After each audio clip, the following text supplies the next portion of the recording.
Guys, could you just flip my computer over? It's there, thank you. So what we're doing is we're looking at a book of Revelation, chapters 2 and 3. And the book of Revelation, particularly the 2 and 3, Jesus writes a letter to 7 churches, okay then. And he's got things to say, he's got encouraging things to say. He's got, at times, quite criticism for some of the churches because they're not doing so well. His other churches are doing much better. But he's there to really just challenge them and to motivate them and to help them. We didn't do this last week because we had our guest missionary speakers and who were just amazing. We tend not to mention them publicly because they minister and work in quite a secure area of the world, and we have to respect their security. So we tend not to mention them. But for those who were here last week, they have made it clear if you want to sign up to the newsletter, then that will come through a third source, and we'll get that to you. And they love Elim, obviously.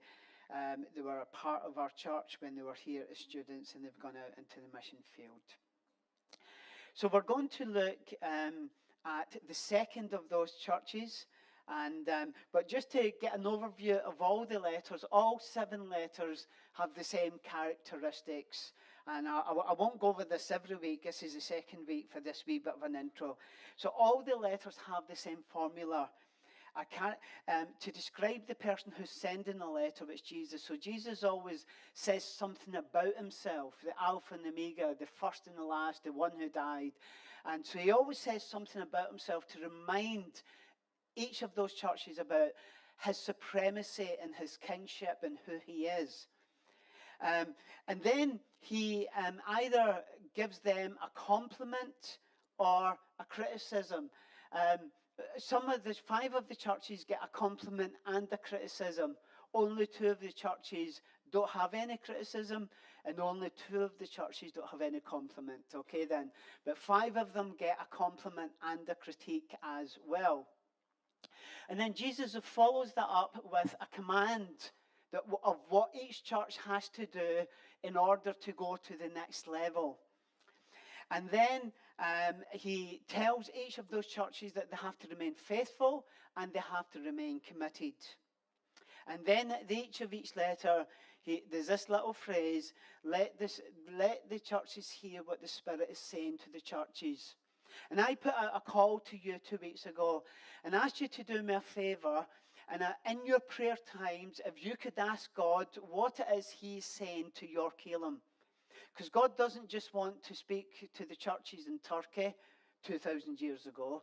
He wants to speak to the churches in York, in the living and in the present age. And so so that phrase, let him who hears hear what the Spirit is saying to the churches. And I've been asking you to ask God what it is he's saying to our church. And if you get anything at all, then come back to me on that. I don't want to just be the sole spokesperson for God in this church. There was quite a funny story really in the book of Exodus. So God says, get the people together tomorrow. I'm going to come down the mountain. I'm going to have a chat with them all. And when so they're all at the base of the mountain. And when God turned up, they kind of freaked him out a little bit. And they all scattered and ran away. And then they came back to Moses and said, Moses, we've got a better idea. Rather than us meet God, could you go and meet him on our behalf and tell us what he said? But the idea is that God wants to speak to you. Because he's a God of revelation. He's personal and he's intimate. And he's got words to speak to you for all of us. Because we're a family. So I'm asking you to take time out and hear what God is saying. Each of the letters, interesting enough, and I don't want us to lose this, and you'll have to read through the 2 chapters to get it, but all the letters start with this little phrase, I know. You may have not noticed that before. I know. And I just want to say, I think that's a wonderful phrase because God knows. He knows your situation. He knows what you're going through. He knows the hardships. He knows the pain. He knows the difficulties. And he knows. And so there's nothing that's happening in life, there's nothing that's happening in your private life, in your church life, in your work life, in your medical and health life that God doesn't know about. He knows. He is the God who knows. He knows all things. So don't let what he knows embarrass you or to frighten you. It's a comforting statement. God knows. And it's not just an exclamation, God knows. It's God really knows. And out of that comes his care and his compassion and his empathy. And that will really help us in our talk today. He doesn't just know about the church in Smyrna 2,000 years ago. He knows every detail about this church here in the centre of York. So here we are, a little map of the 7 churches that God wrote this letter to each of them. All the letters were to be passed around, so he's speaking to all the churches, plural. So each letter has been sent to all 7 churches. So everybody's getting a copy of everybody else's letter. Okay, then. So that there was no saying, there was no mix-up of what God was saying to each of the churches. You may not notice, but if you look at that, sort of almost see that as a circle. The order of letters are Ephesus, Smyrna, Pergamum, and almost going round, almost in a postal route of dropping off these letters of communication. What is God saying to the churches? I don't want you to lose that. What God says to this church in question is going to be important for us today. But what is God saying to the churches? I don't want to spend too much time on the history. I love history and I'll spend hours doing this. I'm not going to. But everything that God says in these letters had historical significance for those individual churches. And there's so much little details in here that was relevant to their day because God knows. And they weren't letters that were just randomly picked out and, 7 letters that were kind of thrown around to the church. But God was speaking into the very heart of the situation. Smyrna was an amazing, not capital city, but it was certainly second ranking to Ephesus. It was a really beautiful city. It was called the glory of Asia. The glory of Asia. For those of you who are familiar with the geography of Turkey, it is now the modern city of Izmir. Okay, then. So if you've been to Izmir, you've been to where Smyrna was. Okay, then. The glory, it was seen as an ornamental city. It was expensively rich to live. Rich people lived there. It was a very ornate. It was, for many people, the upper echelons of society. It was rich people who lived here. It had perfect town planning. The architecture and the planning and the stadium and the routes, they weren't built historically over hundreds of years. The whole thing was designed from the outset as a city, a new city build, and we'll talk about that. It had incredible prestige and honour from Rome.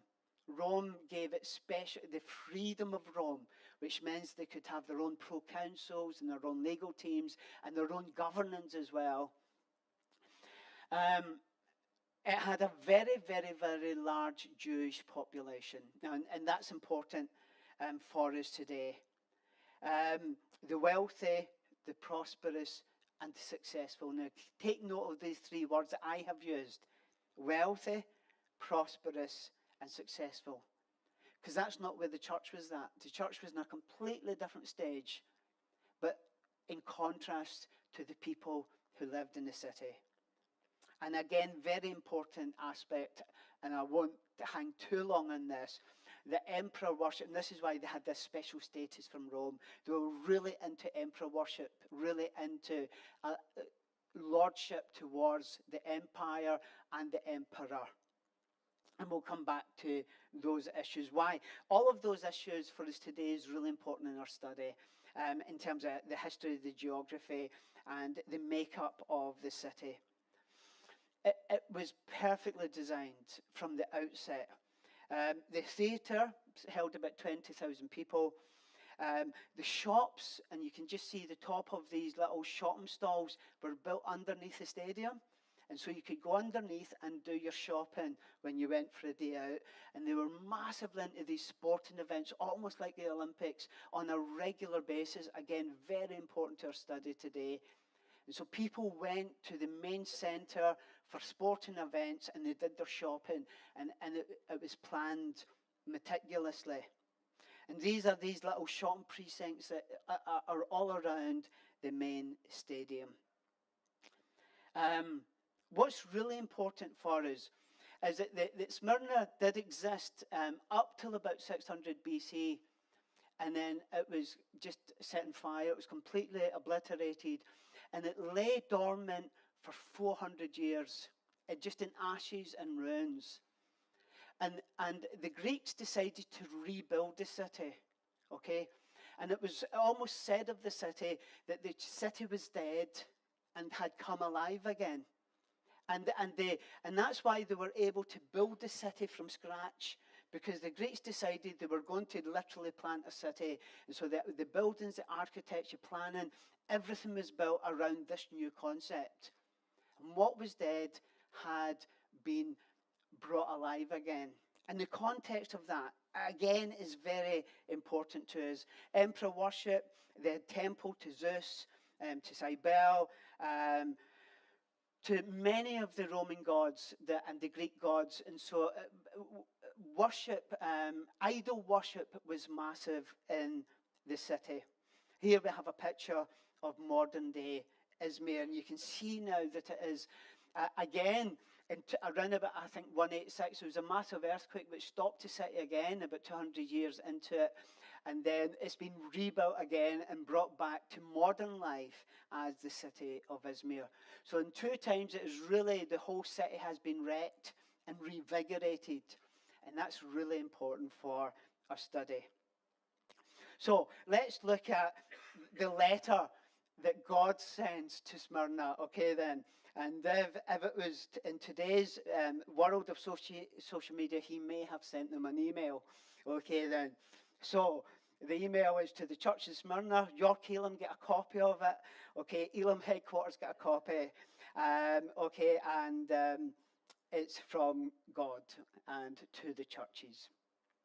Write to the angel of the church in Smyrna, the first and the last, the one who is dead and who has come to life again. I know your affliction, your poverty, and yet you are rich. I know the slander of those who say they are Jews and they're not, but they are of the synagogue of Satan. Don't be afraid of what you're about to suffer. Look, the devil is about to throw some of you in prison to test you, and you will have affliction for, sorry, I've missed out a key word there, I've realised. You'll have affliction for 10 days, that should be, it went off the page. Be faithful until death, and I will give you the crown of life. Anyone who has an ear should listen to what the Spirit is saying to the churches. The victor will never be harmed by the second death. I'm just going to get some water as we make our way through just some key thoughts that will help us be able to listen to what God is saying. The first and the last.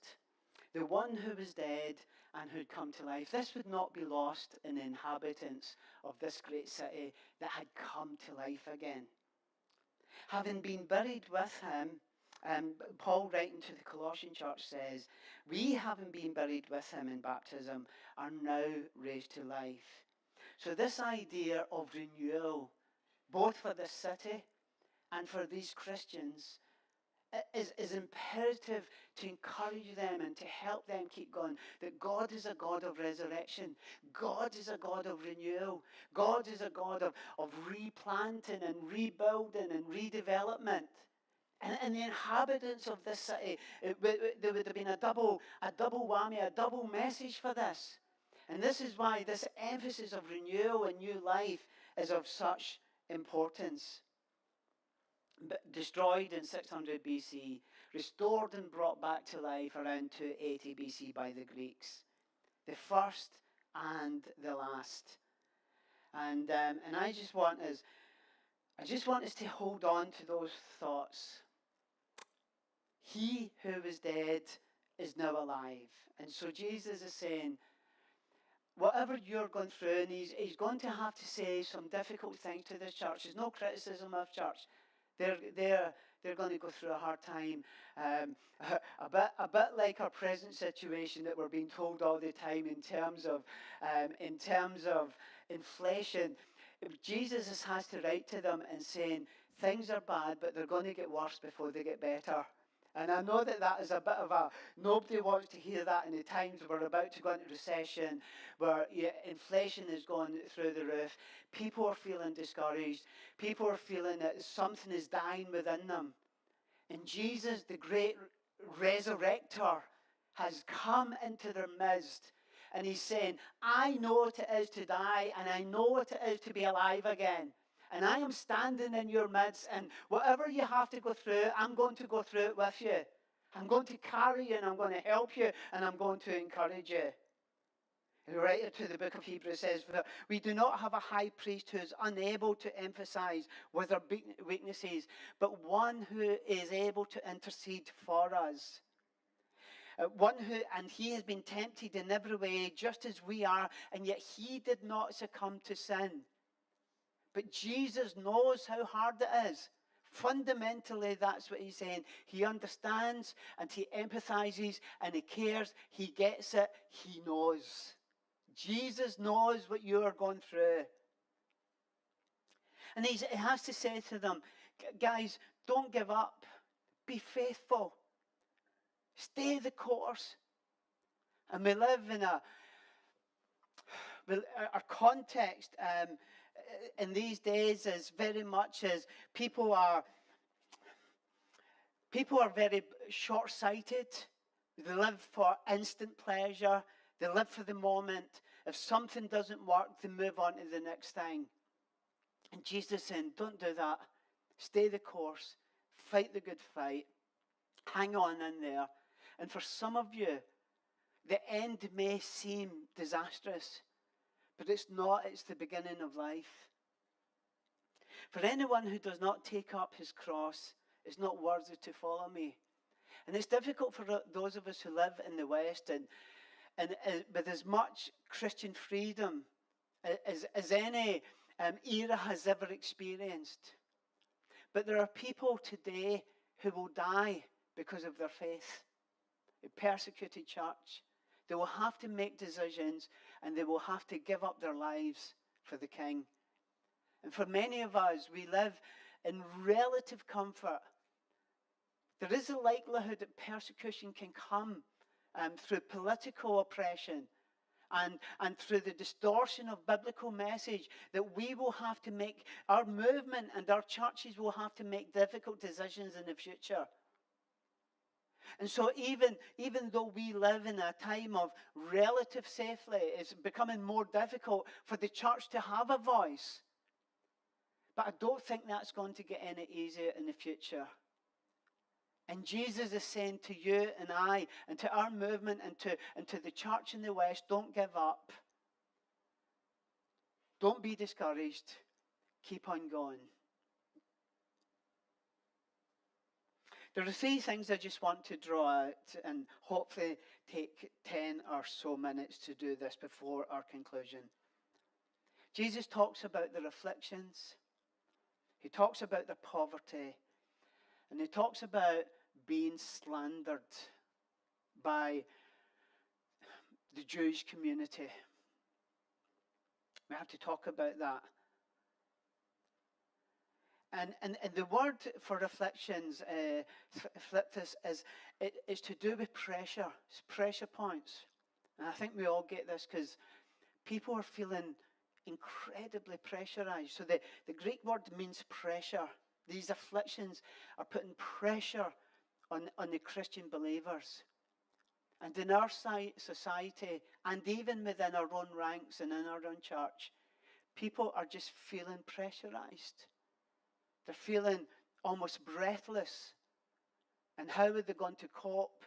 And it seems that work in society and we'll come to poverty and food poverty and financial poverty in a moment, but it's as if people are being squeezed and squeezed and squeezed, and there's hundreds of thousands of people who feel that they're at breaking point because of the pressure.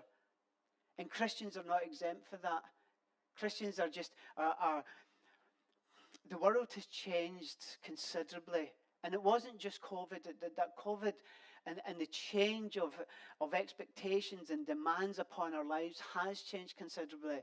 But even before this, in terms of our expectations at work and people being angry and society and living in a blame culture has increased people's well-being and mental health, so that it's now off the scale.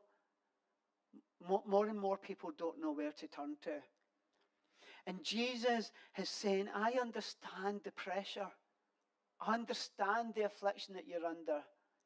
I've been there, and I've gone through that even to the point of my own death. So please don't be discouraged. It is going to get harder for a little while longer, but I'm with you. And then the second word that's used for poverty, it's not just about having, there's two words in the Bible that's always used. And one is just having a lack of money.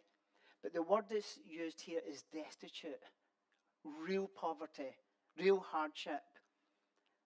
And that's in contrast of one of the wealthiest cities in the empire. And Christians were being persecuted, and their possessions were being taken away from them.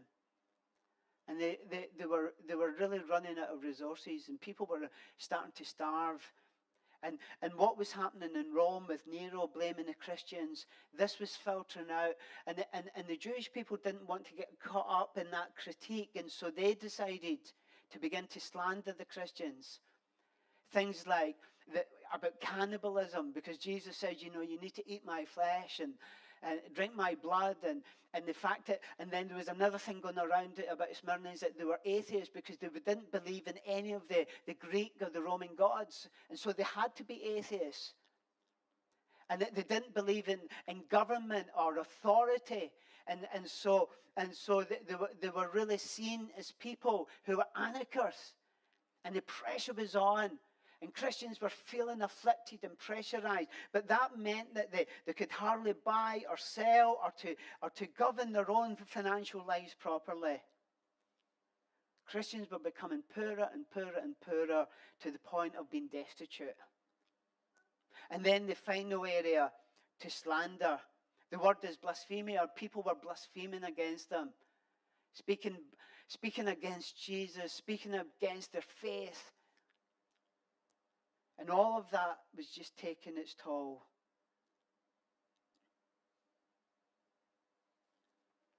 It says, look, the devil who's behind all of this may well throw some of you into prison to test you. Be faithful. Be faithful. These are hard words because we live.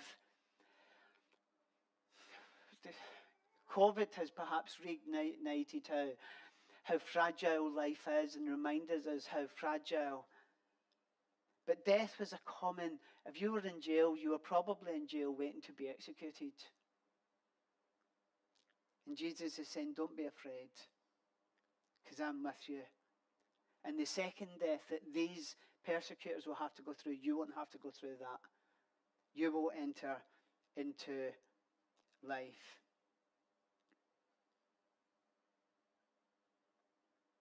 Paul says, I want to know Christ and to know the power of his resurrection. I want to participate in his sufferings. I want to become like him in his death.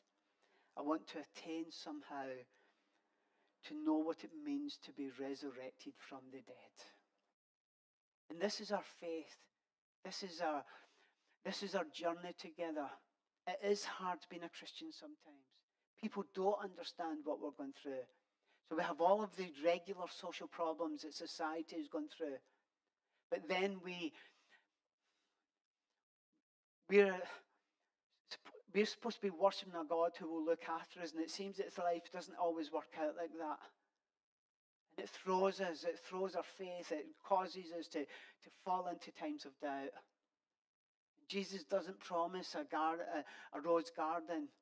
He's saying to the church, look, I know it's not easy. And don't be tempted into thinking it will be. But whatever you have to go through, I promise you I'll be with you all the way to the end and beyond that. Just talk about materialism for a moment. I'm really concerned about the cost of living. Deborah and I are aware that God has looked after us, and I worry about other people. I'm concerned at how hard some people have it.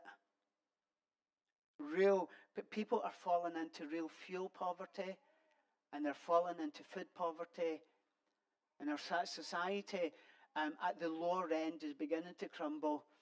And please don't see this as a political issue, but it seems as if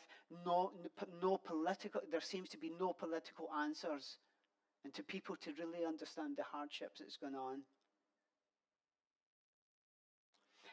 And Jesus, writing to this church, is reminding them that even though they have so little, that actually they are rich. Because when we have Christ, we have everything. We might not have material benefits. They thought they were poor, and Jesus saying they were rich. There's another little twist in the story in a few weeks' time, because the Laodiceans church, those Christians there were loaded, and Jesus had to tell them that they were poor. So he tells the Smyrnans who don't have any money that they're rich, and he tells the Laodiceans who have lots of money that they're actually poor. Because God's view in life can be so different at times. The persecutions that we're going through were causing real hardship to the Christians. We need to look after each other.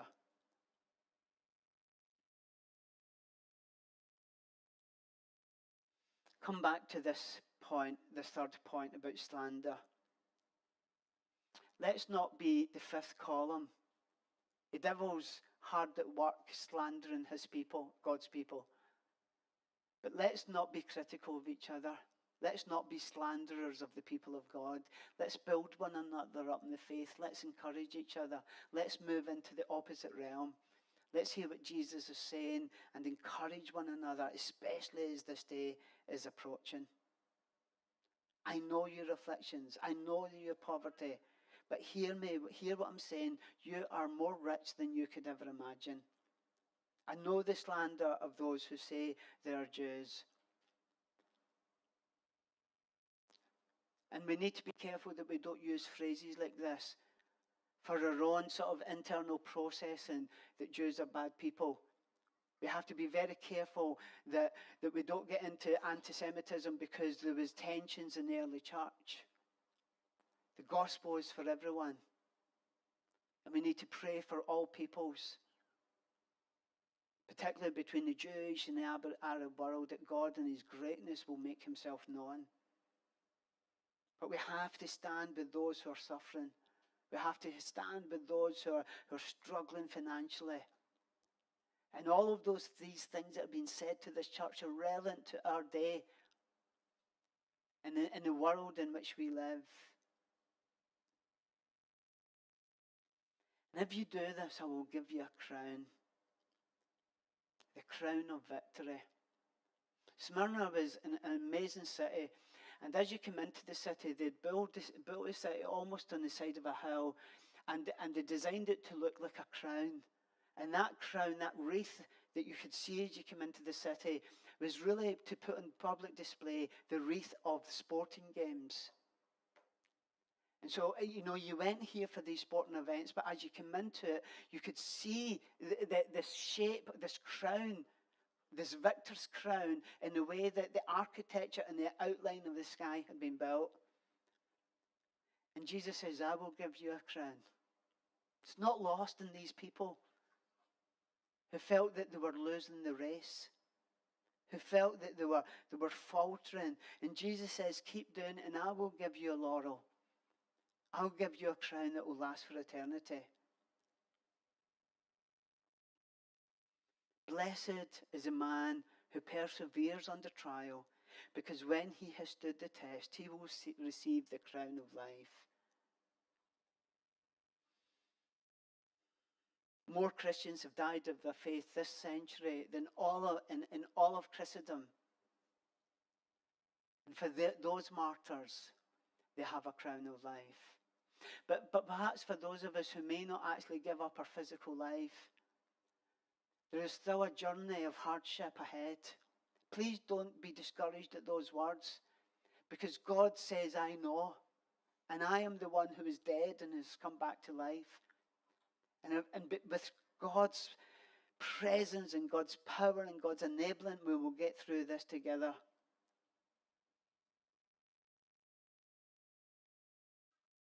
Paul writes to the Corinthian church, do you not know that in a race, looking at these games, that in a race all the runners run, but only the one who wins gets a prize?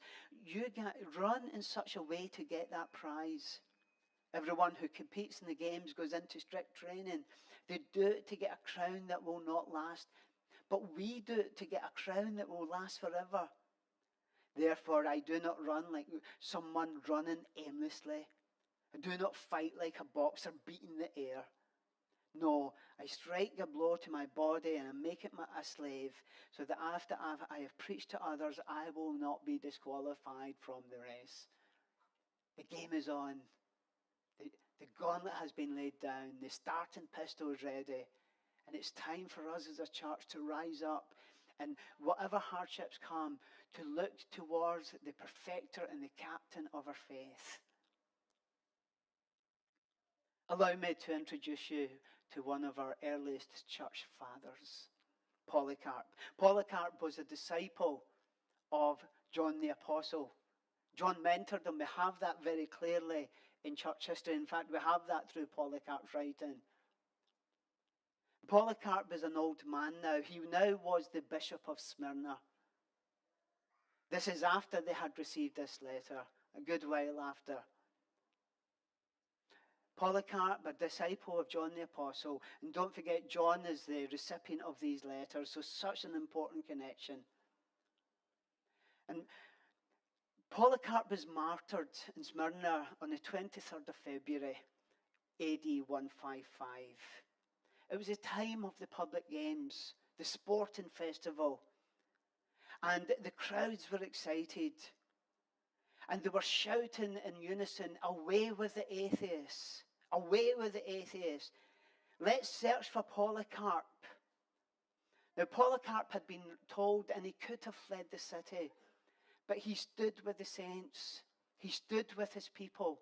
He stood and he says, I will not flee. That very night he had a dream that he would be burned in the fire.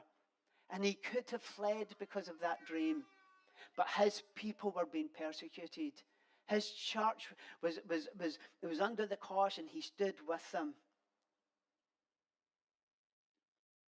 His whereabouts had been told. A slave had collapsed under torture and told him where it was, and he was arrested, and he was brought into the public games.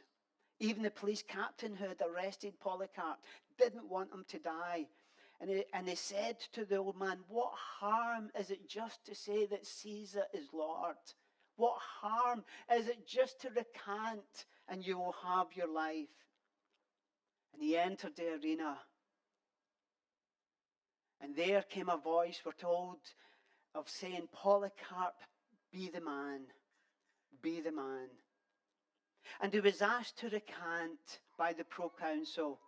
And this is what he says. 86 years I have served him. 86 years. He has done me no wrong. How can I blaspheme my King and my Saviour? And this was the Sabbath, and we're told that the Jews began to gather the wood, and that would have been against all Jewish tradition to be, but they were first to gather the wood for the pyre in order to burn Polycarp. Polycarp replies, before the flames are written, "You threaten me with fire that will only burn for a short time, but it will soon be quickly quenched.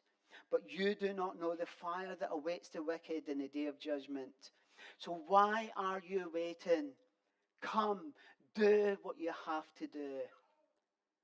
And together with that, he was burned alive. 1,000 years later, in the in the early days of this new city, 1,000 Christians were persecuted. Their skulls were kept in a tower. This city knew what it was for believers to give their lives. And this great bishop was one of the first who was able to stand his ground. And Jesus says, for those of you do, you will not experience the second death. No more death, no more mourning, no more tears, no more cancer, no more pain, no more mental illness, no more COVID. Because you will be entered into paradise. Blessed is the one who shares in the first resurrection, for the second death has no power over him. Hear what the Spirit is saying. So as I come to a close this morning, here are some things for us to apply to our lives. Remember that whatever you're going through, that Jesus Christ is a victor, and he knows. Realize that Christ cares for you. It's okay as Christians, sometimes we have to relinquish our rights, even to life itself.